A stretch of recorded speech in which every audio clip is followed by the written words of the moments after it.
Hello everyone, আসসালামু আলাইকুম। Welcome to my channel Rifat blogs. আজকে আমি মাত্র 1 কাপ গুঁড়ো দুধ দিয়ে খুব সহজেই 2 রকমের মিষ্টি রেসিপি শেয়ার করব, আর আপনারা এই মিষ্টিটা খুব সহজেই বানিয়ে নিতে পারবেন। আশা করছি ভিডিওটা আপনাদের কাছে ভালো লাগবে। ভালো লাগলে প্লিজ আমার চ্যানেলটিকে সাবস্ক্রাইব করবেন। তো চলুন শুরু করা যাক। বাই দ্য ওয়ে, আমি শেফ রেজওয়ান, আপনারা দেখছেন রিফাত ব্লগ। তো সবার প্রথম নিয়ে নিচ্ছি 1/4 কাপ সুজি আর দিয়ে দিচ্ছি 2 টেবিল চামচ দুধ। এবার সুজিটাকে দুধ দিয়ে মিশিয়ে আমি 10 মিনিট রেস্টে রেখে দিচ্ছি। এটাকে কিন্তু 10 মিনিট রেস্টে রাখতে হবে যাতে সুজিটা ভালোভাবে দুধটা চুষে নেয়। 1 মিনিট পরে আমি একটি বাটিতে নিয়ে নিচ্ছি হাফ কাপ গুঁড়ো দুধ। গুঁড়ো দুধের পরিমাণটা আপনারা চাইলে বাড়ি অথবা কমিয়ে নিতে পারেন। আর দিয়ে দিচ্ছি 1/4 কাপ ময়দা চাইলে আপনারা নাও দিতে পারেন।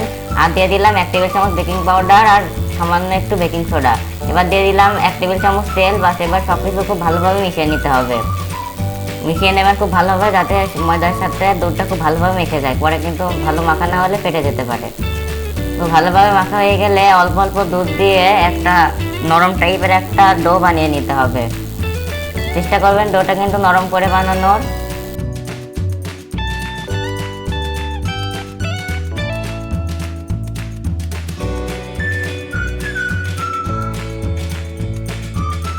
তো আমি এরকম 18 টাইপের একটি ডো বানিয়ে নিয়েছি। এবার রেখে রেখে দেবো 5 মিনিট যাতে ডোটা ভালোভাবে সেট হয়ে যায়। তো ফিরে আসছি 5 মিনিট পর।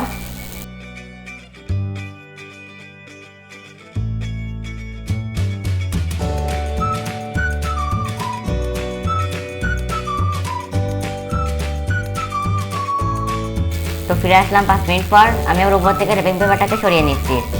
আর এবার একটু ভালোভাবে মেখে নেব।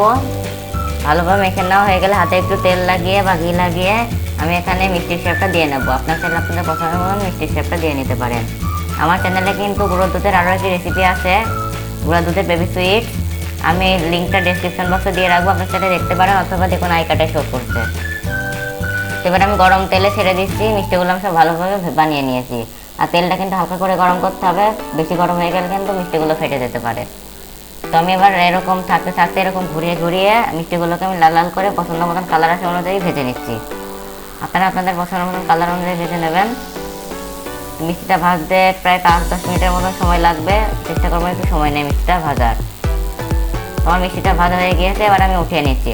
এবার অপর একটি প্যানে দিয়ে দিচ্ছি 1 কাপ চিনি আর দিয়ে দিচ্ছি 1 কাপ পানি। যতটুকু চিনি দেবেন ঠিক ততটুকুই পানি দেবেন। আর এবার আমি ভালোভাবে নেড়ে চেড়ে চিনিটা গলে আসা পর্যন্ত অপেক্ষা করছি। তো যখনই দেখবেন চিনিটা গলে আসবে সে পর্যায়ে একটু লেবুর রস দিয়ে দিতে হবে যাতে চিনিটা এটে এটে না যায়, মানে আঠালো যাতে না হয়। তাই আমি এখানে লেবুর রসটা দিয়ে দিলাম, নাই কিন্তু জমে যেতে পারে।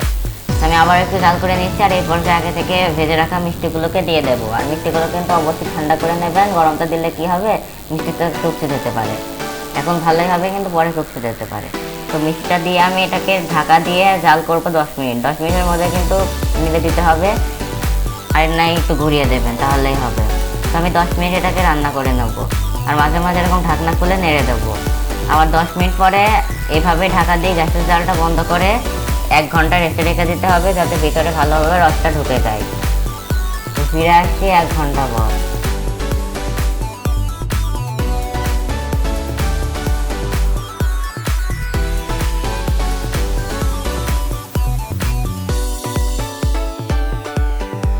তো ফিরে আসলাম 1 ঘন্টা পর। দেখুন আমার গোলাপজাম কিন্তু রেডি। এবার আমি ক্ষীরমোহনটা বানিয়ে নেবো। তার জন্য একটি প্যানে নিয়ে নিচ্ছি 2 টেবিল চামচ সুগার সিরাপ, যে চিনিটা ছিল, আর দিয়ে দিলাম হাফ কাপ গুঁড়ো দুধ আর 1/4 কাপ ময়দা দিয়ে এভাবে জাল করে নিয়েছি। যখন দেখবেন এরকম প্যান ছেড়ে দেবে তখন নামিয়ে ঠান্ডা করে নিতে হবে।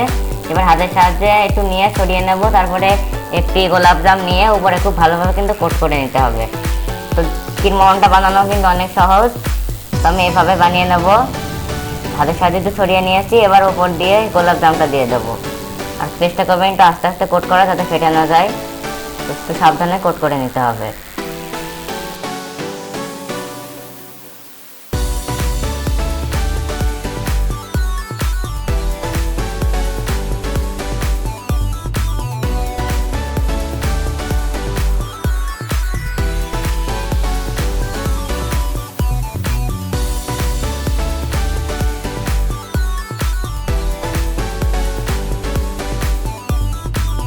তো এইভাবে আমি সবগুলো মিষ্টিতে কোট করে নিয়ে এসে আমার এরকম 3টা হয়েছে। এবার আমি একটি ধারালো নাইফ দিয়ে কেটে নিচ্ছি।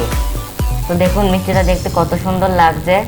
আর আরও যাতে কালারটা সুন্দর আসে তার জন্য আমি একটু গ্রিন ফুড কালার গুলিয়ে নিয়েছি। এবার হাতের সাহায্যে একটু মাঝখানে দিয়ে নেব, এটা দেখতে ভালো লাগে। এটা অপশনাল, আপনার চাইলে নাও দিতে পারেন। তো আমাদের ক্ষীর মোহনও রেডি, আবার গোলাপ জামও রেডি। খুব সহজেই দেখলেন তো কত সহজে বানিয়ে নেওয়া যায়। আশা করছি ভিডিওটা আপনাদের কাছে ভালো লেগেছে। ভালো লাগলে প্লিজ আমার চ্যানেলটিকে সাবস্ক্রাইব করবেন। পরবর্তী ভিডিও আসা পর্যন্ত সকলে ভালো থাকবেন, সুস্থ থাকবেন। আল্লাহ হাফেজ।